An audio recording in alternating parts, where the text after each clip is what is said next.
Hello प्यारे बच्चों, क्या हालचाल। मैं रास्ता स्वागत करता हूं पूरे स्टेट के number 1 educational channel UP board high school पे। आज से आप जिंदा जानदार जबरदस्त होंगे, पढ़ाई में एकदम से व्यस्त होंगे। और आप जैसे क्लास 8 से क्लास 9 में आ चुके हैं, तो अब आप लोग धीरे धीरे ऑनलाइन पढ़ना सीख लो। और आपके लिए मैं इतना बेहतरीन तरीके से हर एक टॉपिक को एक्सप्लेन कर रहा हूं, तो बेटा रेगुलर क्लासेस अटेंड किया करो, हर एक वीडियो को देखो, क्योंकि मैं आपको एक एक टॉपिक, एक एक कॉन्सेप्ट आपको क्लासेस में बताने वाला हूं। साथ ही साथ इसके क्वेश्चंस भी मैं बताऊंगा, जिससे आपको कहीं और ज्यादा जाने की जरूरत है ही नहीं कि कहीं और से भी पढ़ो। तो बेटा पूरी वीडियो मन लगा के देखना बेटा, जितना भी सारी समस्याएं सब कुछ समाप्त हो जाएंगी। तो बेटा आज हम जो पढ़ने वाले हैं, हमारे चैप्टर का नाम है हमारे आसपास के पदार्थ। तो और इस चैप्टर के जो सबसे इंपॉर्टेंट टॉपिक्स में एक है कि पदार्थ की अवस्थाएं एवं अवस्था परिवर्तन। साथ ही साथ में यहां पर हम वाष्पीकरण की बात करेंगे। क्या ये वाकई में अवस्था परिवर्तन से संबंधित है या नहीं है, इसके बारे में भी बात करेंगे। बहुत ही इंटरेस्टिंग और मजेदार तरीके से पढ़ेंगे और वीडियो के साथ देखते हुए पढ़ेंगे, क्योंकि यहां पे मैं जो हमारी क्लासेस होती है ना, थोड़ा एक अलग डिफरेंट तरीके की होती है, इसमें थोड़ा मजा आता है। बस आपको क्या पूरी वीडियो को देखना है। अब क्या है, जैसा कि है, पहली बात तो हम थोड़ा मैटर यानी आपके पदार्थ के बारे में जान लें। इनका मैटर कुछ दूसरा है, किसी और मैटर में भड़की हुई है, लगता कोई नाराज ओराज हो गई हैं। लेकिन जो मैटर हम लोग पढ़ रहे हैं वो मैटर कुछ और है। वो मैटर है अर्थात पदार्थ, मतलब हमारे आसपास की वो सारी चीजें जिनका द्रव्यमान होता है, कुछ आयतन होता है, भार होता है, उसे हम कहते हैं पदार्थ। ठीक है, लाइक सिंपल में ये जिसका कोई द्रव्यमान है, स्थान गिरता, क्या पदार्थ है। तो इसके बारे में हम लोग इस चैप्टर में पढ़ रहे हैं, लेकिन इनका मैटर कुछ डिफरेंस है। बेचारी गुस्सा गुस्सा ही लग रहा कि पैसा वैसा नहीं मिला है। आगे आओ। तो अब हम लोग जो पढ़ रहे हैं, हमारा जो मेन टॉपिक है वो है पदार्थ की अवस्थाएं एवं अवस्था परिवर्तन। तो बेटा पहले बात जानो, पदार्थ की जो अवस्थाएं होती है वो 3 अवस्थाएं होती हैं। कौन कौन सी? ठोस, द्रव, गैस। इन तीनों अवस्थाओं के बारे में पढ़ेंगे, फिर इनकी अवस्थाओं के परिवर्तन के बारे में अच्छे तरीके से समझेंगे कि कैसे अवस्था परिवर्तन हो रहा है। बहुत मजेदार और बढ़िया इंटरेस्टिंग टॉपिक रहने वाला, इतना जान लो। तो कह रहा पदार्थ की अवस्थाएं, पदार्थ की 3 अवस्थाएं होती हैं। कितनी अवस्थाएं? 3 अवस्थाएं भैया, अर्थात कौन से भाई 3 अवस्था में पाए जाते हैं। अब आ गया ठोस, द्रव, गैस। तो इस ठोस, द्रव, गैस में पहला जो हम लोग पढ़ने वाले हैं वो है प्यारा आपका ठोस अवस्था। क्या कह रहा है? पदार्थ जिनका एक निश्चित आकार हो। ठोस होते क्या है भैया? जिनका आकार निश्चित हो, जिनकी सीमाएं स्पष्ट हो। जैसे ये हमारा है पेन, ये मार्कर है, इसकी सीमा निर्धारित है। भैया तुम यहाँ पे पतले हो तो बेटा ये पतले रहोगे। बेटा यहाँ पे तुम्हारी क्षमता नहीं ना अवकाश से बाहर जा सकते कि ना हम यहाँ पर भी मोटे हो जाएंगे, हमें अपनी बॉडी बनानी, इसके अंदर ये गुण नहीं आ सकते हैं। तो क्या सॉलिड में ये बात हमें ध्यान देना है कि भैया सॉलिड की परिभाषा से कह रहा है कि पदार्थ जिनका आकार जो निश्चित होता है। अगर हम इस बॉटल की शेप देखेंगे तो बॉटल जितने भी प्रकार की हैं वो बॉटल ऐसी ही रहेंगी। अगर ऐसा डिजाइन कर दिया गया जिसका मुंह नाक हुआ पता नहीं क्या क्या बना है, अगर ये लोग मतलब बॉटल ऐसे डिजाइन की गई है तो ये आज से कईयों साल तक ऐसी रखी रहेंगी, तब पर भी इनका आकार चेंज नहीं होगा। क्योंकि बेटा ये कह दो कि जैसे हम लोग को बैठा दिया जाए तो हम लोग मोटे हो जाएंगे, लेकिन ये ना मोटे होंगे ना पतले होंगे। मतलब ठोस जो होता है ना, उनका आकार हमेशा निश्चित होता है, इस बात पे ध्यान दो। और इनका स्थिर आयतन होता है, ठोस कहलाता है, या ठोस अवस्था में कहलाते हैं। मतलब जो इस अवस्था में पाए जाते हैं वो ठोस अवस्था कहलाते हैं। कैसे? लोहा। अब जैसे लोहे का कोई भी सामान आपके घर में रखा है, अब चाकू रखा है, चाकू पतला होता है। अब ये थोड़ी होगा कि कुछ दिन बाद रखा है वो बढ़िया फरुआ बन गया, नहीं बनेगा ना। वो थोड़ी कि मैं अपनी बॉडी वॉडी स्वाडी खा पी के, जैसे रोज तो सब्जी काटा ही जाता हूँ, धीरे धीरे थोड़ा सा रस पीता जाऊंगा, एक समय मेरा बॉडी बन जाएगी तो मैं दूसरा काम करूंगा, ऐसा नहीं हो सकता है। तो क्या कर रहा है भैया? लोहा, कोयला, बर्तन, कुर्सी, टेबल, इन सभी का जो भैया आकार होता है वो निश्चित होता है। अब जैसे जो भगोना है, अब भगोना कल बटुआ थोड़ी बन जाएगा। बटुआ जो गांव की भाषा में बोलते हैं, मतलब कि अब जैसे भगोना है, गिलास नहीं बन जाएगा, ना कुकर बन जाएगा। मतलब जिसका जो आकार है वो वही रहता है। तो यही हमारा ठोस का डिफिनीशन कह रहा सिंपल में कि इसका आकार और आयतन निश्चित रहता है, बदलता नहीं है। आगे देखो, आगे क्या है। अब ठोस के कुछ गुणधर्म होते हैं, मतलब कि प्रॉपर्टीज होती है जिसको जानना अत्यंत आवश्यक होता है। क्या कि भैया इनका निश्चित आकार और स्पष्ट सीमाएं होती है, जो हमने बात कर दी है कि जैसे अगर हमारे पास ये भगोना है तो ये भगोना ऐसा ही रहेगा, कभी भी ये लंबा पतला नहीं हो सकता है, अपने आकार को चेंज नहीं कर सकता है। बात एकदम माइंड में रख लो। आगे करा स्थिर आयतन अर्थात संपीड़ितता या कंप्रेस नगद हो सकता है, कि मतलब इनका आयतन निश्चित होने की वजह से। अब जैसे ये एक इमेज है जिसमें मैं बताना चाह रहा हूं कि ये ठोस है, ठोस के मॉल छोटे छोटे कण हैं। ये कण इतने पास होते हैं, इतने पास होते हैं कि इनके बीच में जो स्पेस होता है जिसे हम कहते हैं अंतरावकाश, अंतरावकाश बहुत ज्यादा कम होता है, जिसके वजह से ये तुम समझ लो कि नगड़ के बराबर कंप्रेस होते हैं। अब जैसे ईंटा है घर में देखो, या लोहे का कोई सामान है, अब पाइप की बात मत करना कि पाइप को हम तो दबा देते हैं, लेकिन अगर कोई सॉलिड है या ईंट रखी है, कितना भी दबा लो उसको दबा के पिचका नहीं कर सकते हो, उसकी साइज छोटी नहीं कर सकते हैं। वो ब्रेक हो जाएगा लेकिन दबा करके इसको छोटा नहीं कर सकते हैं। तो वही कह रहा है कि इसको कंप्रेस करना मुश्किल है, नामुमकिन है, मतलब कि नगण्य होता है, कंप्रेस किया ही नहीं जा सकता। सिंपल में याद कर लो। बाह्य बल लगाने पर भी ठोस अपने आकार को बनाए रहता, कि हम अगर जैसे है इस पेन पे कितना भी प्रेशर बनाए रखें, कितना भी ताकत बनाए रखें, ये अपना आकार बनाए रखता है, अपने आकार को बदले नहीं कि मतलब इसमें ऐसी उंगली से दबा दिया तो इसमें उंगली बन जाए, तो ये अपने भैया साइज को चेंज नहीं करता है। आगे देखो, अंतराणुविक बल ठोसों में द्रव और गैसों से अधिक होता है। अच्छा, अंतराणुविक बल क्या होता है कि दो अणुओं के बीच में लगने वाले बल को अंतराणुविक बल कहते हैं। और ये जो बल होता है ये ठोस में ज्यादा होता है, जिसके कारण जो इसके अणु होते हैं ना एकदम से जुड़े होने की वजह से।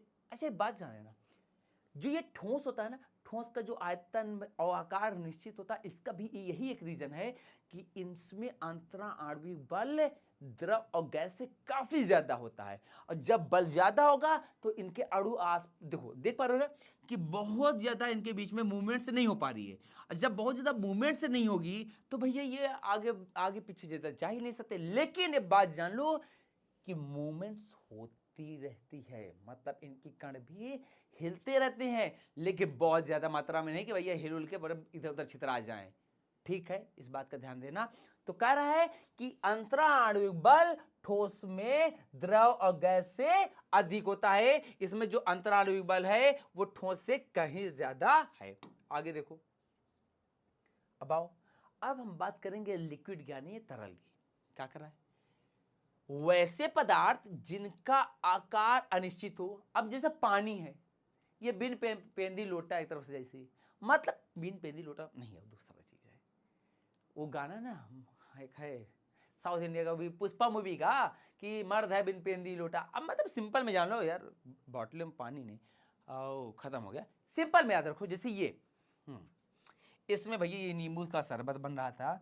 अब ये मान लो ये गिलास में पानी देखो कैसा रखा है, ऐसे है ना, ये ऐसे ऐसे पानी भरा हुआ है। इसी पानी को अगर हम थाली में डाल दें, किसमें, थाली में, आपकी थाली ऐसी होगी, तो ये पानी थाली का आकार ले लेगा। ये इसी पानी को अगर हम ड्रम में डाल दें तो ड्रम का आकार ले लेगा। इसी पानी को अगर हम बॉटल में डाल दें तो बॉटल का आकार ले लेगा। मतलब यही है कि भैया करेजा मेरे, पानी यानी आपका जो द्रव होता है ना, इसका आकार अनिश्चित होता है।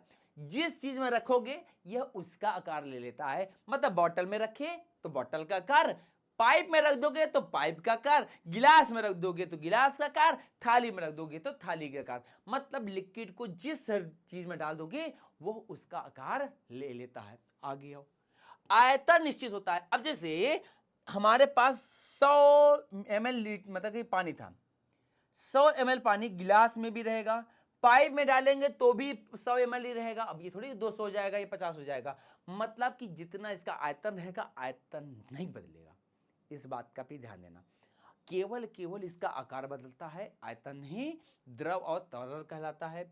जैसे जल, तेल, दूध। अब जैसे दूध को है भगोने में रखते हैं तो भगोने का आकार का, नापने वाला डिब्बा होता है तो नापने का आकार का, वो दूध भर के जो लाता है बेचने वाला वो अपने उसमें टैंकर में रखा रहता है तो टैंकर के आकार का।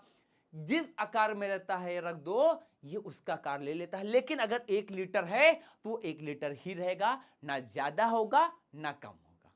बात क्लियर? समझ आया? मजा आई? आगे देखो। अब थोड़ा हम गैस के बारे में बात कर लेते हैं, गैस के गुणधर्म के। तो गैस को कहता भैया कि ठोसों और गैस द्रवों की तुलना में, किसमें? ठोस और द्रव की तुलना में गैसों की जो कंप्रेशन होते या प्रेस कर मतलब कि दबाने की क्षमता या कंप्रेस करने की क्षमता या संपीड़ितता ज्यादा होती है। मतलब जो गैस आपके घर में जैसे आई है, जो गैस सिलेंडर होता है ना इंडियन का या भारत गैस, इसमें क्या है, गैस कैसे भरी जाती है? कंप्रेस करके भरी जाती है। कैसे करके? कंप्रेस की करके। अब जैसे देख लो कि यहाँ पे गैस था, गैस को कंप्रेस किए, लिक्विड में बदला, लिक्विड को और कंप्रेस किया, सॉलिड में बदल गया। किसमें बदल गया? सॉलिड में बदल गया। और गैस को कंप्रेस हम करके ही भरते हैं। देखो अब ये जान लो, सिलेंडर में जो गैस भरी है वो क्या जितने सिलेंडर में है थोड़ी सी उतनी होगी क्या? बहुत ज्यादा मात्रा। अब इसको खाली कर दो तो शायद वो कमरा घर पूरा भर जाएगा, गैस इतना ज्यादा होगा। लेकिन उसको कंप्रेस करके एक छोटे से सिलेंडर में भर दिया जाता है। तो ये क्या है कि गैस को हम बहुत ज्यादा कंप्रेस कर सकते हैं। और एक बात, इसका ना आयतन ना आकार, सब अनिश्चित होता है। जैसा है पता कि अब देख पा रहे हो कि इसके जो अणु होते हैं कितना दूर दूर हैं, मतलब जिसके जो कण हैं टहल रहे हैं, कोई मतलब एक दूसरे से नहीं है। तो इसमें जो अंतरा आणविक बल होता है वो नगण्य होता है। ठोस में ज्यादा था इस वजह से वो अपना आकार बनाए रखता था, लिक्विड में थोड़ा सा कम हुआ है, लेकिन गैस में एकदम से कम हो गया है। जिसकी वजह से इसको, जैसे आप घर में धूप बत्ती जलाते हो तो एक जगह जलाओ मंदिर में, पूरे घर में फैल जाता है। फैल जाता कि नहीं जाता है? तो वही को भैया हम कहते हैं भैया हमारा जो गैस होता है इसका आकार और आयतन दोनों अनिश्चित होता है।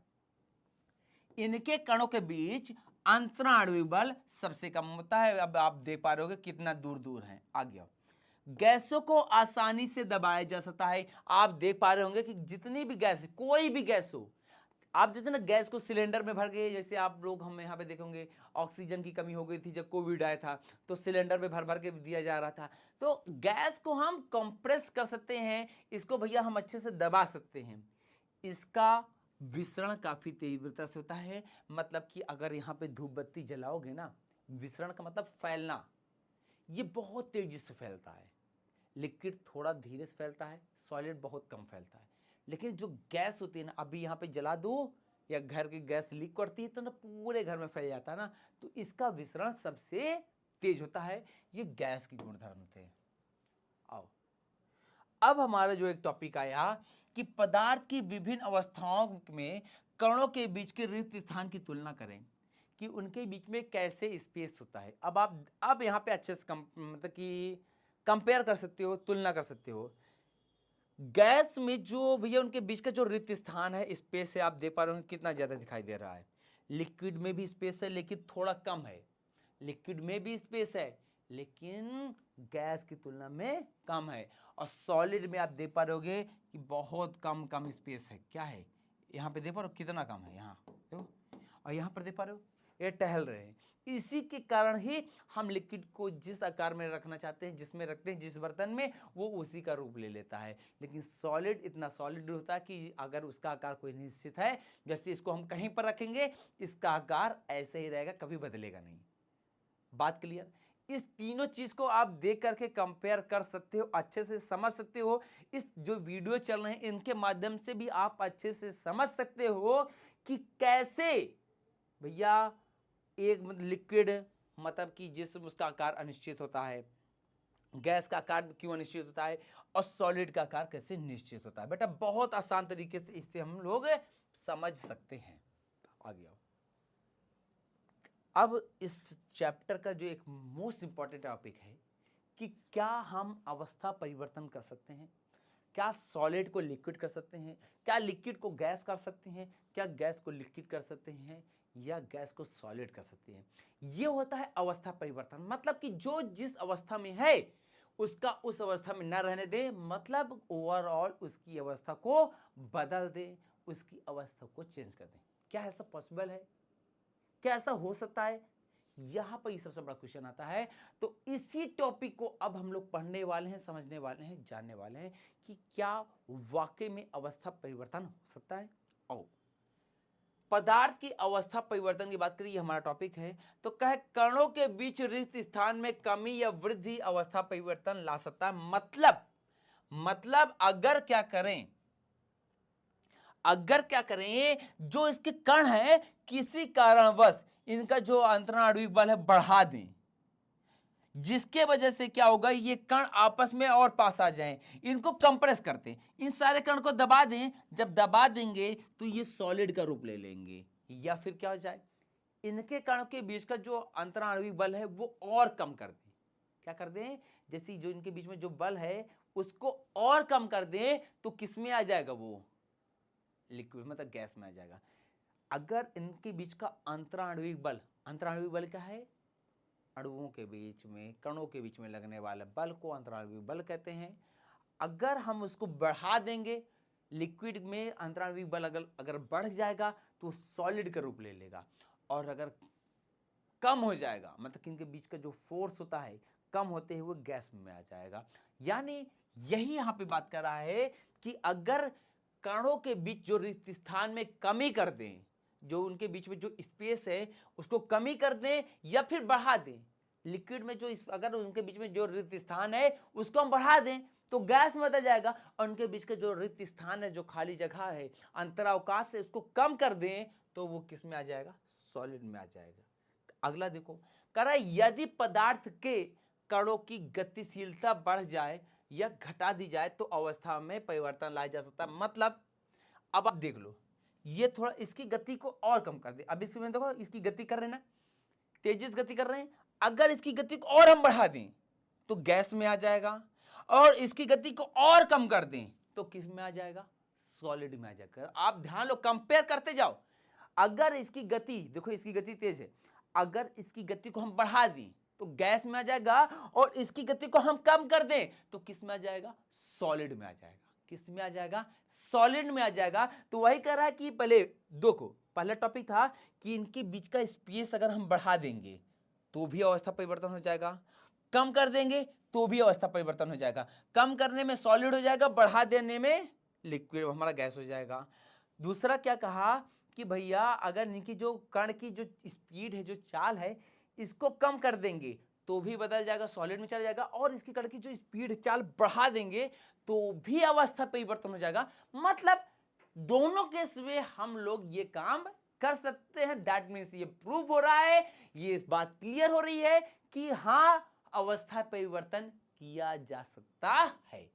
आगे देखो, आगे कह रहा है यदि पदार्थ के कणों के बीच आकर्षण बल को कम या अधिक कर दिया जाए तो भी पदार्थ की अवस्था में बदला जा सकता है, जिसको मैंने आपको बता दिया कि कणों के बीच में बल को हम बढ़ा दें तो भी भैया हम अवस्था परिवर्तन हो जाएगा, और कम कर दें तो भी अवस्था परिवर्तन हो जाएगा। ये आपके दो मोस्ट इंपॉर्टेंट टॉपिक थे, तो तीन, और मैंने तीनों को आपको उसके माध्यम से, इमेज के या भी वीडियो के माध्यम से आपको समझा दिए कि कैसे चीजें होती हैं। आगे ध्यान दो।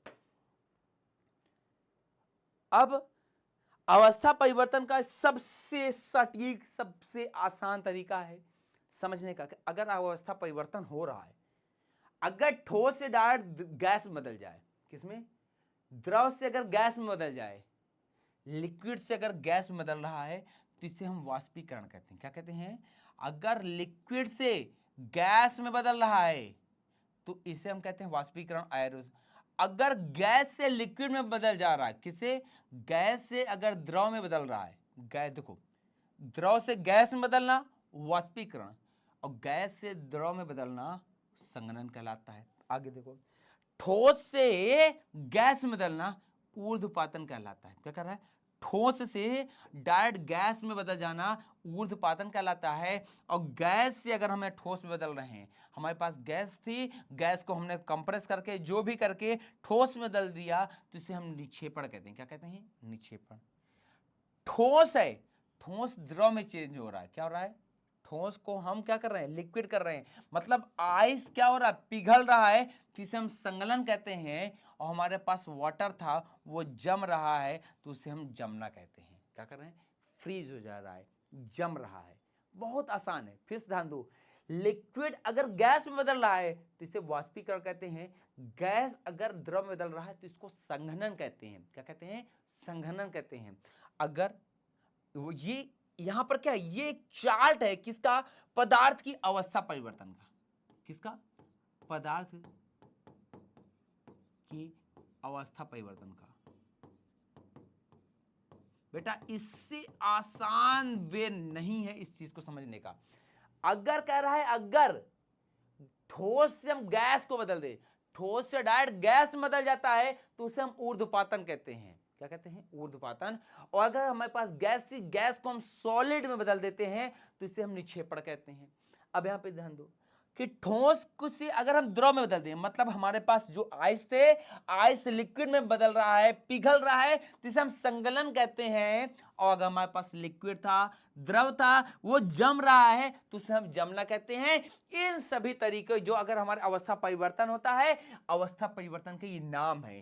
ठोस से अगर गैस में बदल रहा है, ये अवस्था परिवर्तन हो रहा है, तो इसे हम ऊर्ध्वपातन कहते हैं। गैस से ठोस बदल रहा है, तो इसको हम निक्षेपण कहते हैं। आगे ध्यान दो, अगर द्रव से गैस में बदल रहा है तो इसको वाष्पीकरण, और गैस से अगर द्रव में बदल रहा है, ये सब के सब क्या हो रहा है? अवस्था। ठोस से द्रव में बदलना या द्रव से ठोस बदलना, ठोस से गैस में या गैस से ठोस में, गैस से द्रव में, द्रव से गैस में, ये सब क्या हो रहा है? ओवरऑल अगर देखा जाए तो ये अवस्था परिवर्तन हो रहा है। क्या हो रहा है?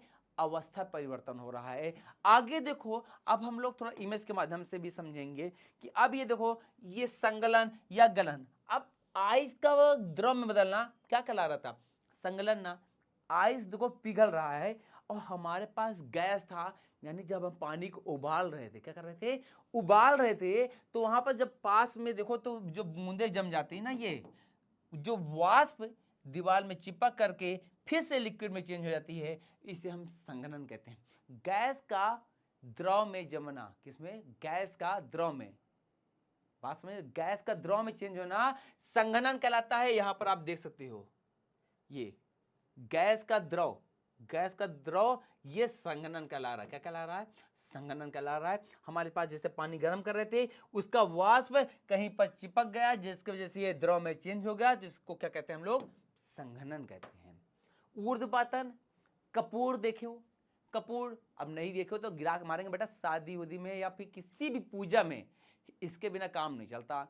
अब आरती हो रही है तो वहां पे हम लोग कपूर रखते हैं। आपने देखा हो कि कपूर को हम जब जलाते हैं ना, तो वो कभी भी लिक्विड में चेंज नहीं होता है, वो जल करके एकदम से खत्म हो जाता है। यानी क्या हुआ? पहले वो देखे तो ठोस अवस्था से डायरेक्ट किस में गया? ठोस से डायरेक्ट चेंज हो गया है गैस में। किसमें? ठोस से डायरेक्ट चेंज हो गया गैस में। इसे हम क्या कहते हैं? ऊर्ध्वपातन कहते हैं। क्या कहते हैं? अगर कोई अवस्था परिवर्तन हो रहा है, ठोस से डायरेक्ट गैस में जा रहा है, तो इसे हम क्या कहते हैं? ऊर्ध्वपातन कहते हैं। क्या कहते हैं बेटा? ऊर्ध्वपातन कहते हैं। आप यहां पर भी देख सकते हो, ये क्या हो रहा है? द्रव से गैस में वाष्पीकरण, फिर उसके बाद ये जमना हमारा संघनन कहला रहा है। ये कन्वेक्शन यानी ऊपर जाना हमारा संवहन, और भैया ऊपर जाकर ठंडा हमारा संघनन कहला रहा है। मतलब कि जो वाष्प गया और वाष्प को ठंडा होकर के बादल का रूप ले लेना, क्या कहलाता है? संघनन कहलाता है। क्या कहलाता है? संघनन कहलाता है। तो ये बेटा था टोटल हमारा अवस्था परिवर्तन। क्या था? अवस्था परिवर्तन, जो की चीज हम लोग सीख रहे थे। साथ ही साथ में हम लोग एक और यहाँ पे चीज सीखेंगे, जानेंगे, वो है हमारा क्या अवस्था हम लोग कोई और भी तरीके से बदल सकते हैं, कैसे परिवर्तन होते हैं, उसकी बात कर रहा है। कह रहा पदार्थ के गुणों में, पदार्थ के जो गुण हैं, गुण परिवर्तन लाने वाले भौतिक कारक क्या है जिससे अवस्था में परिवर्तन होता है, कि क्या चीजें हम बदल दें, कौन सी चीज़ों में अगर भौतिक रूप से हम उनमें बदलाव लाएं तो उनमें परिवर्तन ला सकते हैं। तो पहला है तापमान और दाब। अभी हमने जितना भी पढ़ा वहां पे तापमान का मैटर हो रहा था। अगर हम कपूर को जला रहे थे तो भी तापमान की बात हो रही थी, बर्फ का पिघल रहा था तो भी तापमान की बात हो रही थी, बर्फ का भैया हमारा पानी हमारा जम रहा तो भी हमारे तापमान की बात हो रही थी। तो ओवरऑल वहां तो हमने तापमान की बात की। अब हम बात करेंगे दाब की बात करेंगे। अब यहां पर आप देख पा रहे होगे कि हमारे पास गैस थी। क्या था? गैस। गैस को हमने कंप्रेस करना शुरू किया, कंप्रेस वो लिक्विड में चेंज हुआ, लिक्विड को और कंप्रेस किया तो ठोस में चेंज हो गया। मतलब अगर हम दाब लगाएंगे, दाब बढ़ाते जा रहे हैं, बढ़ाते जा रहे हैं, तो भी वस्तु की अवस्था में परिवर्तन ला सकते हैं। गैस को लिक्विड, लिक्विड को हम लोग सॉलिड में बदल सकते हैं। ये दाब के द्वारा होता है। अभी जो हमने पढ़ा वो सब तापमान पे डिपेंड कर रहा था। किस पे डिपेंड? तापमान पे। वाष्पीकरण, संघनन, निक्षेपण, हम ऊर्ध्वपातन, संगलन और हमारा जमना, ये सब कुछ डिपेंड कर रहा था तापमान पर। लेकिन यह डिपेंड कर रहा है हमारा दाब पे। क्या? कि अगर हम गैस को प्रेस करेंगे, दबाएंगे तो वो पहले लिक्विड में चेंज होगा, और प्रेस कर देंगे तो वो सॉलिड में चेंज हो जाएगा। तो ये था अवस्था परिवर्तन। किसके द्वारा? दाब। ये दोनों भौतिक कारक है जिसके द्वारा हम लोग पदार्थ की अवस्था में परिवर्तन ला सकते हैं। बेटा ये सारी चीजें आपको पता होना आवश्यक था, जो मैं आपको आज यहां पे क्लास में बता दिया। बेटा तमाम चीजें हैं इस चैप्टर में, मजेदार टॉपिक जिसको हम लोग यहां पे पढ़ते रहेंगे। बेटा बस आपको भी क्या करना है, पूरी वीडियो को जबरदस्त तरीके से शुरू से अंत तक बराबर देखते रहना है। बेटा अगर ये कह दे रहा हूं, अगर तुम हर एक वीडियो को मन लगा के देखोगे तो कह दे रहा हूं आपका एक एक टॉपिक, एक एक कॉन्सेप्ट है, आप जितना कहीं से क्लियर नहीं कर पाते वो यहां से हो जाएगा, बशर्ते आपको मन लगा के पूरी वीडियो देखना रहेगा। तो बेटा मिलते हैं हम लोग अगली क्लास में, तब तक के लिए नमस्कार, राधे राधे, जय हिंद।